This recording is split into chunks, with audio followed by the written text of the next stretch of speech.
making a video. Alors, bonjour chers panafricanistes, chers combattants pour l'émergence africaine. C'est le Balin de Yingin une fois de plus. Alors, ce jour, le sujet dont j'aimerais parler, c'est de la corruption, c'est-à-dire la mendicité au niveau des services publics, plus particulièrement au niveau de l'aéroport avec la douane. Alors voilà un pays dans lequel nous sommes et où, en fait, vous vous pointez à l'aéroport, vous avez vos bagages,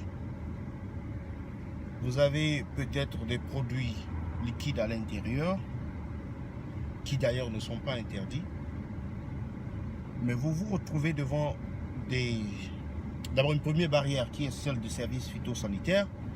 Je ne sais pas trop ce qu'eux ils font cela. Si on peut résumer leur boulot comme un petit racket de 2000, de 5000, je ne sais pas trop quoi. Donc, si vous avez à manger, normalement, ils devraient vous délivrer un certificat phytosanitaire qui vous permet de transporter ce que vous avez comme nourriture, comme aliment vers votre destination.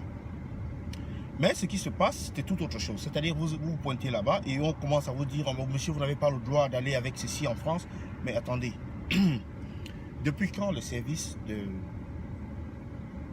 phytosanitaire au Cameroun, bien le service de police ou les autorités camerounaises, depuis quand font-ils le boulot pour la France? Et puis ont-ils les moyens? Et puis savent-ils vraiment la réglementation en vigueur là-bas?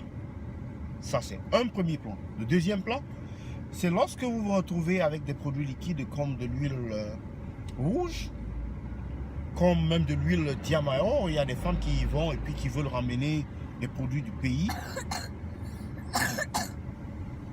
Et vous vous retrouvez devant la douane en bas. On vous fait sortir de la salle d'embarquement. On vous dit, votre bagage a été bloqué en bas. Alors, il faudrait que vous vous rendiez à la douane pour pouvoir régler cela avec la douane. Mais en réalité, ce dont il est question,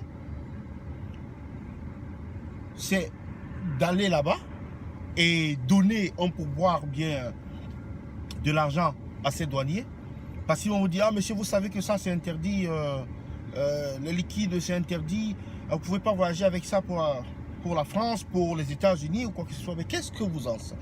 Qu'est-ce qu'ils en savent, eux, là? Voilà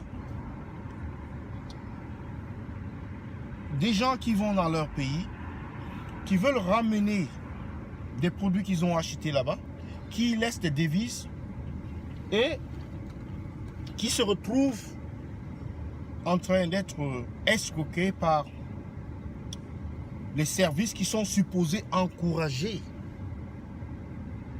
Moi, j'y vais souvent, je ramène souvent certains produits de beauté et c'est la merde totale. En fait, tu ramènes des produits de beauté, ils te disent, mais monsieur, ces produits, vous n'avez pas le droit, vous savez, c'est interdit en France. Mais qu'est-ce que vous en savez? Mais vous n'êtes pas devenu la douane française.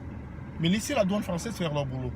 Vous n'êtes pas devenu la douane américaine, laissez la douane américaine faire leur boulot. Ils ont assez d'équipements, ils ont assez de moyens pour pouvoir faire leur boulot.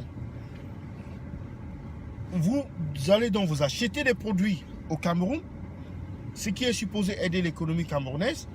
Vous prenez ces produits pour les ramener en Occident et vous vous retrouvez là devant la douane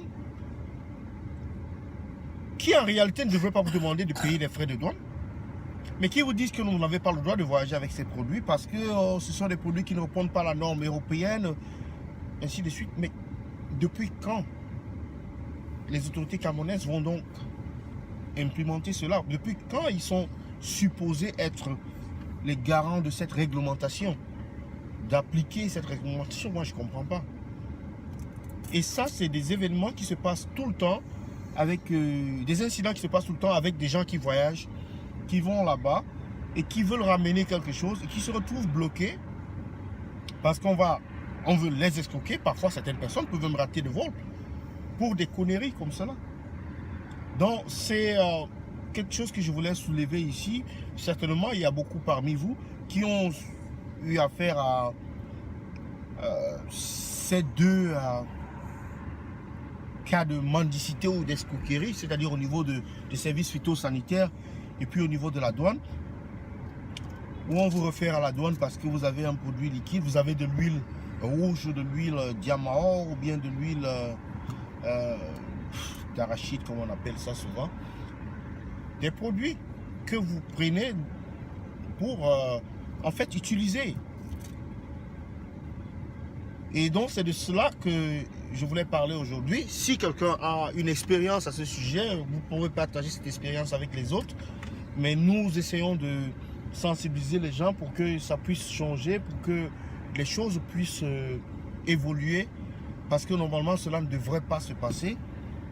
Déjà les gens qui viennent investissent beaucoup, aident l'économie du Cameroun, de notre pays, qu'on aime bien. Et puis cette escroquerie à la frontière, à la sortie, franchement, elle est vraiment de mauvais goût.